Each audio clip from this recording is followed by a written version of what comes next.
Dear biology students, welcome to our Botanico Academy।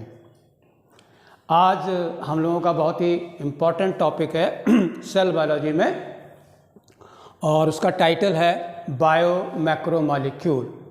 इससे पहले हमने आपको लास्ट जो है बायो मैक्रोमॉल बताया था, वो था आपका वाटर और आज जो है आप बायो मैक्रोमॉलिक्यूल पढ़ने जा रहे हैं। बहुत ज़रा ध्यान से दें, किसी भी सेल को जब हम टिश्यू को ग्राइंड कर देते हैं और उससे जो हमको फ्रैक्शन मिलता है उसे हम सेलुलर पूल कहते हैं।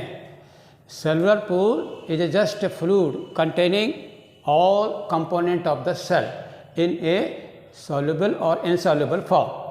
तो let us see acid soluble fraction और acid insoluble fraction। तो जो एसिड soluble होता है उसमें आपके सारे बायो माइक्रोमॉलिक्यूल थे, जिसको मैं ऑलरेडी आपको पढ़ा चुका हूँ, ठीक है। जैसे आपका अमीनो एसिड थे, मोनोसैकेराइड थे, न्यूक्लियोटाइड्स थे, आयंस थे, तो they are all soluble in water, so they are miscible. तो ये यहाँ पर जो आपका जो एसिड इनसॉल्युबल जो है वो बायो माइक्रोमॉलिक्यूल में आपके अमीनो एसिड्स हैं मोनोसैकेराइड या ओलिगोसैकेराइड। याद रखिएगा, ओलिगोसैकेराइड में आपका सुक्रोज जो है वो सॉल्युबल है, माल्टोज सॉल्युबल है, लैक्टोज सॉल्युबल है, लेकिन पॉलीसैकेराइड नहीं, स्टार्च नहीं। न्यूक्लियोटाइड भी सॉल्युबल है और सारे कैटायन एनायन होते हैं। तो ये आपका पोर्शन जो है एसिड सॉल्युबल वाला जो है ये क्लियर हो गया, ऑलरेडी मैंने पढ़ा दिया। Another very important question related to it that they have molecular weight less than 800 Dalton. तो जब उसका इससे ज़्यादा कम होता है तो उनको हम क्या कहते हैं, बायो मैक्रोमॉलिक्यूल कहते हैं, माइक्रोमॉलिक्यूल कहते हैं, यानी these are the small molecule which are soluble. तो इसके बाद हमारा जो दूसरा वाला कंपोनेंट है that is second acid insoluble fraction, and it possesses 4 types of biomolecules। These 4 types of biomolecules are number 1 lipids, number 2 protein, number 3 polysaccharide, number 4 nucleic acid। Now let us see one by one. Important question, how many components are in the acid insoluble? Your answer is 4, and what are these 4? Lipids, proteins, polysaccharides and nucleic acids। Lipid याद रखिए, mostly they are present in the membrane, either at the cell membrane और the membranous cell organelle like mitochondria, chloroplast, Golgi body, endoplasmic reticulum, ठीक। And their molecular weight is less than 8,000 I think 800 dalton होता है, और not, these are not macromolecule. Question ये है कि why lipids are not considered as macromolecule. The question is this, because their molecular weight is less than 800 Dalton and these are not made of monomers। You know, lipids के component अलग अलग होते हैं, जैसे आपको मैं बता दूं, एक तो ग्लिसरॉल हो गया, फैटी एसिड हो गया, ठीक है, and they cannot be polymerise and that is why they are not biopolymer, though they are water insoluble and the component of acid insoluble fraction. Okay, तो ये आपकी प्रॉब्लम जो है ये यहाँ पर क्वेश्चन क्लियर हो जाता है। Lipids fraction of insoluble and not biopolymer and mostly vesicle or membrane integrated component and less than 800 Dalton and not having any monomer।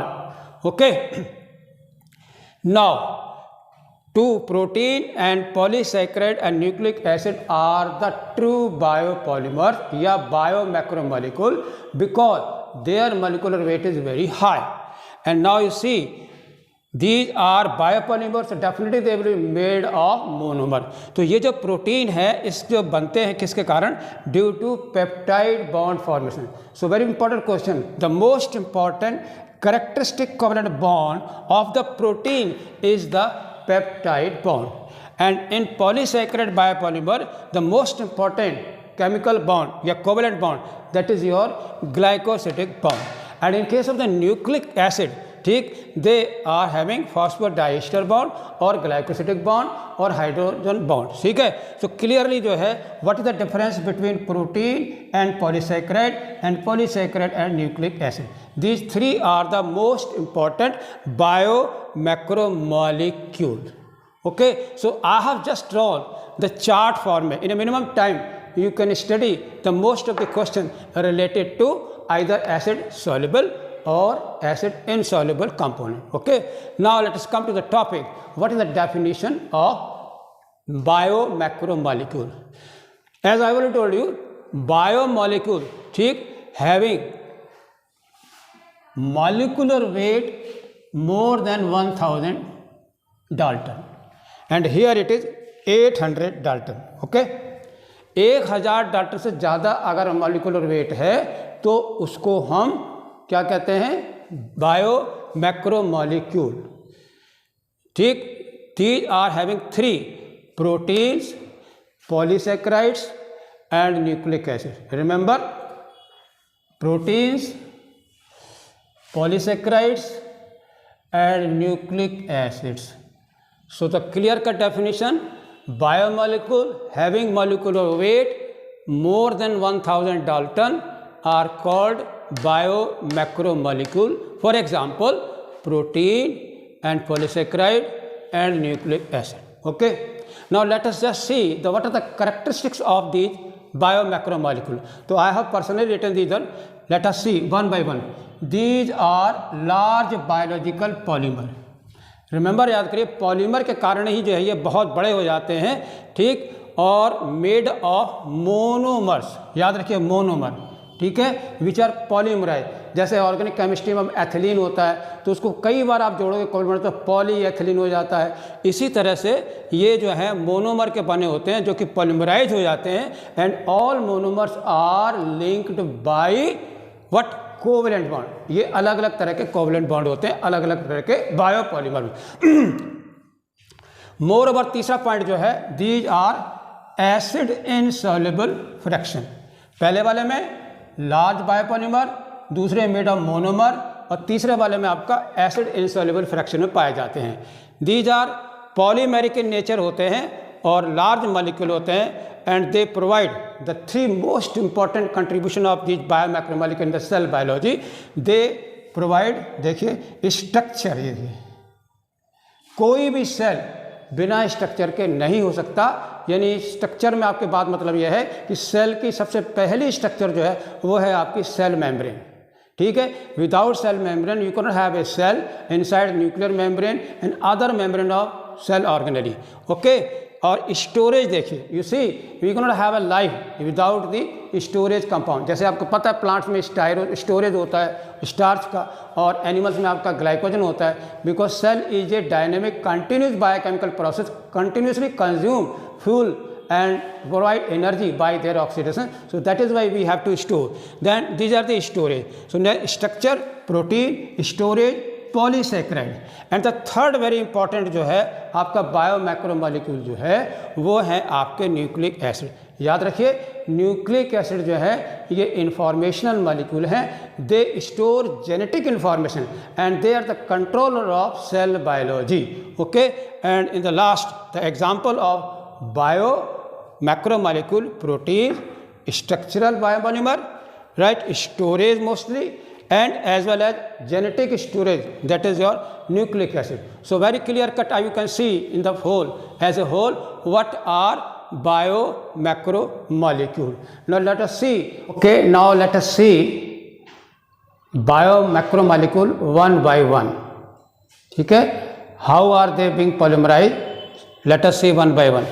जैसे देखिए चार्ट में मोनोमर, 3 तरह के आपके सवाल यहाँ पर प्रेजेंट है, मोनोमर और बायोपॉलीमर। किसका कौन सा पॉलीमर का मोनोमर होता है ये आपको सीखना है यहाँ पर। प्रोटीन्स का या पॉलीपेप्टाइड का मोनोमर जो है वो है आपका अमीनो एसिड। ओके, याद रखिए अमीनो एसिड जो है अगर के पूछा है व्हाट आर अमीनो एसिड, तो your answer is amino acids are monomer of proteins. Now let us confirm करते हैं, देखिए जरा सा। सपोज करिए ये आपके पास अमीनो एसिड है, ये n number of amino acid and by the loss of water molecule, ठीक है। And here you see this one, ये जो है ये आपका मोनोमर है, ठीक है, और ये आपका पॉलीमर है, ठीक है। ये देखिए हाउ, अब इसके बीच में क्या बनेंगे, ला जैसे यहाँ 100 ले लीजिए, 100 अमीनो एसिड और 100 अमीनो एसिड पॉलीपेप्टाइड चेन बन जाएगी। तो how the proteins are form by the formation of peptide bond by the condensation और by the loss of water molecule. तो ये आपके मोनोमर हैं और ये आपके पॉलीमर जो है प्रोटीन है। तो ये आपको क्लियर हो गया, ठीक है।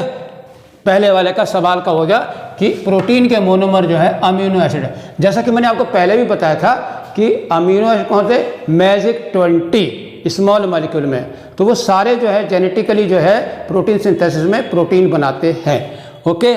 दूसरा वाला जो देखिए मोनोमर है, ये है आपका मोनोसैकेराइड्स, राइट है। आपको पता है मोनोसैक ग्लूकोज है, फ्रक्टोज है, ठीक है। These are the most important monomer of the bio macromolecule polysaccharide.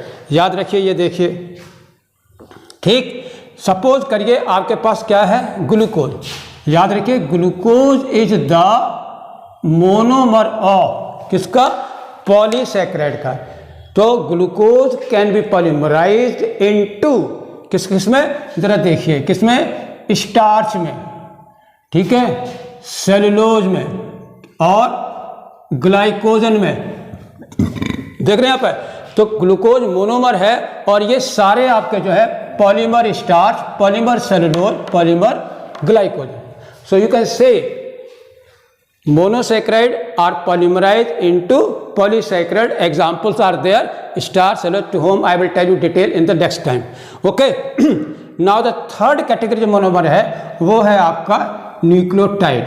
आपको याद होगा न्यूक्लियोटाइड मैंने आपको दो तरह के बताए थे, राइबोन्यूक्लियोटाइड और deoxyribonucleotide. Ribonucleotide is the monomer of RNA and deoxyribonucleotide is a monomer of DNA. So naturally we will have to study nucleotide monomer हैं और इससे जो है न्यूक्लिक एसिड जो है ये बायोपॉलीमर है, कैसे हैं, इन्फॉर्मेशनल मॉलिक्यूल है, जो आपको बाद में डिटेल पढ़ेंगे। तो ये चार्ट आपको क्लियर कर शो कर रहा है monomers and as well as polymer, biopolymer और मैक्रोमॉलिक्यूल है, क्योंकि इनका मॉलिक्यूलर वेट है। अगर आपसे पूछा जाए इन तीनों में सबसे ज़्यादा किसका है, तो याद रखिए 10 की पावर 9 मॉलिक्यूलर वेट सबसे ज़्यादा जो है वो डीएनए का, the biggest bio macromolecule in the world, that is your DNA, okay. और स्मॉल जो है आपका वाटर है जिसका हार्डली 18 मॉलिक्यूलर वेट है, 18, okay. Now you see the chart of the bio macromolecule. देखिए जरा, protein, polysaccharide and nucleic acid. याद रखने का तरीका क्या है आपको, P plus N, okay, is equal to क्या है, 3 है, प्रोटीन, पॉलीसैकेराइड और न्यूक्लिक एसिड। किसी भी सेल के अंदर नंबर 1 आपका किसका जाता है, प्रोटीन का है, नंबर 2 किसका है, पॉलीसैकेराइड, नंबर 3 अभी 3 है। आप जरा इसको देखिए, 10 to 15% प्रोटीन है, 3% आपका पॉलीसैकेराइड है और न्यूक्लिक एसिड है। क्लियर कट आपको दिखा। और यहाँ जो बहुत अच्छा मैंने इसलिए बनाया है, इंपॉर्टेंट क्वेश्चन जो आपका वो ये है, that protein mostly contain carbon, hydrogen, oxygen, nitrogen and sulphur, okay. These are the 1 2 3 4 5 element of protein. याद रखिए sulphur is always present in the protein. और आपको याद होगा सल्फर किस में होता है, सल्फर कंटेनिंग अमीनो एसिड। आपको याद होगा मैथियोनिन और सिस्टीन, क्योंकि they play very important role in the sulphide disulphide bond formation. तो इसलिए याद रखिए इसमें तो मोस्ट इंपॉर्टेंट खतरनाक क्वेश्चन जो है वो ये है, सल्फाइड, सल्फर एटम है प्रोटीन में। और पॉलीसैकेराइड्स में जो है only 3 elements are there, carbon, hydrogen and oxygen, okay. Now another nucleic acid biopolymer, they have element कितने, इनमें 5 हैं। एक आपका कार्बोहाइड्रेट है, हाइड्रोजन है, ऑक्सीजन है, नाइट्रोजन है, फॉस्फोरस। हमेशा याद रखिए ये जो फॉस्फोरस है P, it is always present in nucleic acid, okay. याद रखिएगा हमेशा जो है, हालांकि ये P is also found in phospholipid in membrane, जो बनी होती है वहाँ पर भी फॉस्फेट है और यहाँ न्यूक्लिक एसिड में है। तो ये आपको छोटा सा चार्ट लगा है। आप जरा देखिए आगे किसी भी सेल का जो है एक कंपोजिशन होता है, तो what are the most important biopolymer in a cell, वो आप जरा देखिए, इनको देखिए। Average percentage quantity cellular pool में जो है आपके वो है ऑर्गेनिक कंपाउंड और इनऑर्गेनिक कंपाउंड। जरा देखिए, पहला वाला जो है आपका वो प्रोटीन है, दूसरा वाला जो है आपका लिपिड है, तीसरा आपका कार्बोहाइड्रेट है और चौथा आपका न्यूक्लिक एसिड है। मैंने आपको पहले ही बताया है कि लिपिड मैक्रोमॉलिक्यूल नहीं है, ठीक है। केवल 3 लोग जो है वो बायो मैक्रोमॉलिक्यूल में आते हैं, प्रोटीन। अब सवाल देखिए, मोस्ट इंपॉर्टेंट क्वेश्चन आपका ये है, which is the most abundant component of the cell pool, cellular pool का सबसे ज़्यादा कौन सा है? तो योर आंसर इज प्रोटीन। एक सवाल हो गया। दूसरा ये है, what is the percentage of protein in the cellular pool composition? Your answer is 14%।